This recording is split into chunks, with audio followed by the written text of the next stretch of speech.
Hello my dear student, welcome to back my channel. आज की इस वीडियो में मैं आप लोगों को क्लास 10 के उन सभी महत्वपूर्ण बहुविकल्पी क्वेश्चनों को बताने वाला हूं जो कि प्राविधिक कला से संबंधित हैं। अगर आप सबका सब्जेक्ट ड्राइंग है तो आप सबके लिए यह आज की वीडियो बहुत ही इंपॉर्टेंट है। तो आप सब वीडियो पर बने रहिएगा। चैनल पर नए होंगे तो चैनल को सब्सक्राइब कर लीजिएगा, बेल आइकन को प्रेस कर लीजिए। तो चलिए वीडियो की शुरुआत करते हैं। तो आप सबका जो फर्स्ट क्वेश्चन है यह है कि कौन सी पेंसिल से खींची गई रेखा सामान्य होती है। तो सामान्य जनरल ऐसी कौन सी पेंसिल है किस नंबर की जिससे अगर रेखा खींची जाए तो वह क्या होनी चाहिए, सामान्य। तो क्या आपका एच बी 2H या बी पेंसिल। तो इसमें से कौन सा आपका ऑप्शन सही है।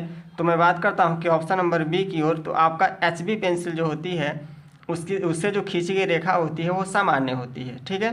तो अब चलते हैं दूसरे नंबर क्वेश्चन को। दूसरे नंबर क्वेश्चन क्या है आपका कि एक समकोण की रचना करने के लिए कितने चाप लगाए जाएंगे। कि एक समकोण बनाना है, समकोण इस टाइप से अगर एक समकोण बनाना है यहाँ 90 डिग्री का, तो कह रहा है कि इसमें कितने चाप लगाने होंगे। क्या एक चाप, 2, 4 या फिर 5। ठीक है। तो इसका जो सही आंसर होगा ये आपका हो जाएगा, ठीक है, 5। ऑप्शन नंबर डी कौन सा, 5 चाप लगाने होंगे तो आपका एक समकोण की रचना हो जाएगी। ठीक है। अब चलते हैं तीसरे नंबर की ओर। तो तीसरे नंबर का जो आपका क्वेश्चन है, एक वर्ग के आंतरिक कोणों का योगफल होता है। कि आपके पास एक वर्ग हो, ठीक है, जिसकी चारों भुजा क्या होनी चाहिए, बराबर। तो इसके अंदर जो कोण बन रहा है, चारों कोण, इनका योगफल कितना होता है। तो मैं आपको बता दूं, कोई भी चतुर्भुज हो, ठीक है, 4 भुजा वाला कोई भी आकृति हो तो उसके चारों कोणों का योगफल होता है 360 अंश। कितना होता है, 360 अंश।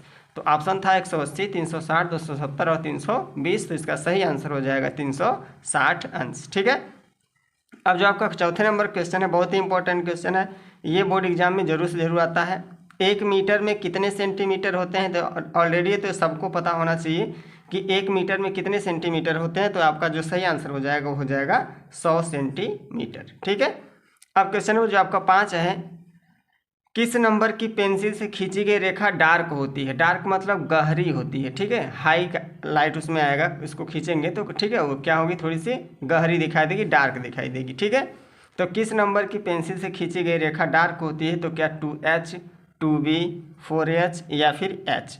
तो जो इसका सही आंसर हो जाएगा वो आपका हो जाएगा 2H। ठीक है। 2H से खींची गई रेखा जो पेंसिल होती है उससे काफ़ी क्या होती है, डार्क होती है। ठीक है। हमारा जो 6 नंबर का क्वेश्चन है, वृत्त के बाह्य बिंदु से कितनी स्पर्श रेखाएं खींची जा सकती है। कोई वृत्त हो, ठीक है, जैसे एक वृत्त हो गया, एक बाहर कोई बिंदु ले लें तो इस प्रकार कितनी रेखा आप खींच सकते हो ऐसे। ठीक है। क्या और इससे रेखा खींच सकते हो। तो मैं आपको बता दूं कि किसी भी बाह्य बिंदु से सिर्फ 2 स्पर्श रेखाएं खींची जा सकती हैं इसके। ठीक है। एक बिंदु से करा, वृत्त के बाह्य बिंदु से कितनी स्पर्श रेखाएं खींची जा सकती हैं। तो केवल 1, केवल 2, केवल 3 या असंख्य। तो आपकी बात करें तो छठे नंबर का जो सही आंसर होगा वो होगा केवल 2 रेखाएं, जैसे मैंने आपको यहाँ बताया। ठीक है। एक बाह्य बिंदु से स्पर्श रेखा सिर्फ 2 खींच सकते हैं एक बिंदु से, और कहीं बिंदु लेंगे तो खींच लेंगे। ठीक है। अब क्वेश्चन नंबर जो आपका 7 है, किसी त्रिभुज के क्षेत्रफल का सही सूत्र है। कोई त्रिभुज है उसके क्षेत्रफल का जो सूत्र होता है, तो मैं आपको बता दूं 1/2 इंटू आधार इंटू ऊंचाई जो होता है, ये आपका त्रिभुज के क्षेत्रफल का सूत्र होता है। ठीक है। आधार इंटू ऊंचाई ये गलत हो जाएगा, 2 इंटू आधार इंटू ऊंचाई ये भी आपका आंसर गलत हो जाएगा, और ये भी। ठीक है। तो जो सही आंसर होगा 1/2 आधार इंटू ऊंचाई। ठीक है। अब क्वेश्चन नंबर जो आपका 8 है, 1 किलोमीटर में, ध्यान दीजिएगा, 1 किलोमीटर में कितने हेक्टोमीटर होते हैं। 1 किलोमीटर में कितने हेक्टोमीटर होते हैं। तो क्या 10 होते हैं, 20 होते हैं, 100 होते हैं या फिर 50 होते हैं। तो इसका जो सही आंसर होगा वो आपका होगा 10 हेक्टोमीटर होते हैं 1 किलोमीटर में। ठीक है। अब क्वेश्चन नंबर 9 की ओर चलते हैं। देखिए आपका क्वेश्चन नंबर 9 है कि त्रिज्या r वाले वृत्त का व्यास होगा। अगर कोई वृत्त है, ठीक है, और इसकी त्रिज्या हम एक बना लें, जैसे व्यास हो गया, इसकी त्रिज्या हो गई, या इसी को आधा आधा कर देंगे तो हमारा क्या हो जाएगा, त्रिज्या हो जाएगा। तो ये कह रहा कि इसकी त्रिज्या कितनी है, r है, तो इसका ये पूरा व्यास कितना होगा। तभी आप लोग को मैंने बताया है कि जितना, देखिए ये बिंदु जो केंद्र होता है आधा इधर आधा इधर होता है, त्रिज्या बटी होती है, तो r है, तो ये पूरा कितना हो जाएगा, जब ये r है त्रिज्या है तो ये भी r ही होगा, तो r कितना हो जाएगा, 2r। ठीक है। तो आपकी जो इसका सही आंसर हो जाएगा, r त्रिज्या वाले वृत्त का व्यास क्या होगा, तो क्या होगा, 2r। ठीक है, 2r। अब अगले की बात करते हैं कि प्राविधिक कला में किस कोण की रचना संभव नहीं है। क्या 45 अंश का कोण बनाना संभव नहीं है, कि 30 अंश, 75 अंश या फिर 22 अंश। तो प्राविधिक कला में बात करें तो हम लोग 22 अंश का जो कोण होता है वो बनाना संभव नहीं होता है। ठीक है। अब क्वेश्चन नंबर आपका 11 है कि समबाहु त्रिभुज का प्रत्येक कोण होता है। समबाहु त्रिभुज को, समबाहु का मतलब होता है जिसकी तीनों भुजा बराबर हो, एक ऐसा त्रिभुज बनाना है।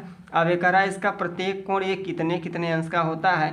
तो मैं आप लोगों को बता दूं कि जब पूरा कोण 180 अंश का होता है और तीनों भुजा बराबर है, मतलब समबाहु त्रिभुज है, तो प्रत्येक कोण, 3 कोण है इसमें, तो 3 से अगर डिवाइड कर दिया जाएगा, 3 छक 18, 60 अंश प्रत्येक कोण आ जाएगा। तो इसका जो सही आंसर हो जाएगा वो आपका हो जाएगा ऑप्शन नंबर ए, 60 अंश। ठीक है। अब क्वेश्चन नंबर अगले की बात करें, क्वेश्चन नंबर 12 को। ठीक है। तो 180 अंश के कोण को क्या कहते हैं। तो क्या सरल कोण कहते हैं, अधिक कोण कहते हैं, समबाहु कोण कहते हैं, या डी ऑप्शन है आपका इनमें से कोई नहीं। ठीक है। तो 180 अंश के कोण को हम सब क्या कहते हैं, सरल कोण कहते हैं। ठीक है। क्या कहते हैं, सरल कोण। ठीक। अब अगले की बात करें क्वेश्चन नंबर 13 की। तो किस, देखिए 13 क्या है, वर्ग किसे कहते हैं। कह रहा कि जिसकी चारों भुजाएं बराबर हों उसे वर्ग कहते हैं, या 3 भुजाएं बराबर हों, या फिर 2 भुजाएं बराबर हों, या फिर जो गोल हो, जो क्या हो, गोल हो। आपको पूरा इसे दिखा देते हैं। ठीक है। तो देखिए वर्ग क्या होता है, मैं यहाँ फिगर बनाता हूँ। वर्ग की चारों भुजा जो होती है वो आपकी इक्वल होती है, बराबर होती है। वर्ग की चारों भुजाएं बराबर होती हैं। तो जब चारों भुजाएं बराबर होती है तो आपका ऑप्शन सही कौन सा हो जाएगा, जिसकी चारों भुजाएं बराबर होती हैं उसे क्या कहते हैं, वर्ग कहते हैं। ठीक है। अब क्वेश्चन नंबर 14 है, 1 डेसीमीटर में कितने सेंटीमीटर होते हैं। तो 1 डेसीमीटर में कितने सेंटीमीटर, तो क्या 10 सेंटीमीटर होते हैं, 20 सेंटीमीटर होता है, या 10 सेंटीमीटर होता है, या फिर 30 सेंटीमीटर होता है। तो 1 डेसीमीटर में आपको बता दो तो सेंटीमीटर की संख्या होती है 10 सेंटीमीटर। ठीक है। अब जो आपका क्वेश्चन नंबर 15 है, कह रहा कि कौन सी पेंसिल से बनी रेखाएं हल्की होती हैं। ठीक है। कौन सी पेंसिल से रेखा खींचेंगे तो हल्के कलर में आएगा। क्या 1H से आ जाएगा, HB से आ जाएगा, 2H से, या इनमें से कोई नहीं। तो मैं आपको बता दूं कि जो क्वेश्चन नंबर 15 है इसका जो सही आंसर हो जाएगा वो आपका हो जाएगा 1H जो पेंसिल होती है उससे रेखा खींची जाएगी तो क्या होगी, हल्की होगी। ठीक है। अब क्वेश्चन नंबर 16 को देखते हैं। तो किसी आयत की 2 भुजाओं के मध्य कोण होता है। कोई आयत, जैसे आपका ये बुक हो गया, ये क्या है, आयत है। ठीक है। किताब जितनी भी होती हैं क्या होती हैं, आयत होती हैं। तो कह रहा कि आयत के मध्य, देखिए आयत, जैसे एक आयत बना लें इसे। ठीक है। एक आयत बना लें तो कह रहा 2 भुजा, एक भुजा अगर इसको ले लें, एक भुजा इसको ले लें, तो इसके मध्य का कोण कितना होता है, यही हम लोगों से पूछ रहा है। क्या 60 अंश होता है, क्या 70 अंश होता है, क्या 90 अंश होता है, और फिर क्या 100 अंश होता है। तो इसका जो सही आंसर हो जाएगा वो हो जाएगा आपका ऑप्शन नंबर सी, 90 अंश। तो आयत का प्रत्येक कोण क्या होता है, सभी कोण 90-90 अंश के होते हैं। ठीक है। अब क्वेश्चन नंबर 17 है, किसी त्रिभुज के बहिष्कोण का योगफल होता है। अगर कोई त्रिभुज बना लिया, जैसे देखिए मैं एक त्रिभुज बना दे रहा हूँ इधर। ठीक है। चलिए यहाँ बना देते हैं, एक त्रिभुज हो गया।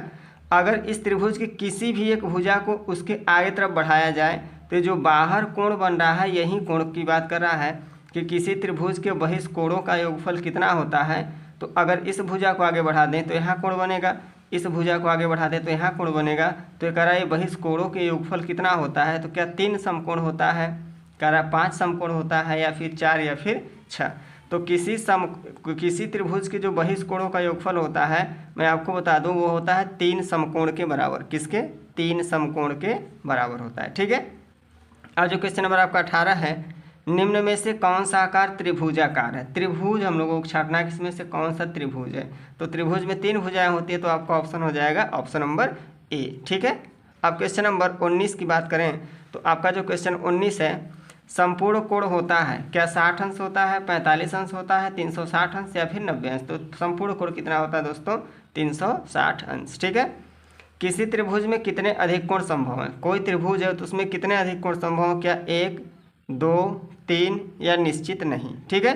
तो इसका जो सही आंसर हो जाएगा, तो इसके बात करें तो ये इसका जो सही आंसर होगा वो होगा आपका ऑप्शन नंबर ए, 1 कोण। ठीक है। 1 कोण, इसमें किसी त्रिभुज में 1 कोण अधिक कोण हो सकता है।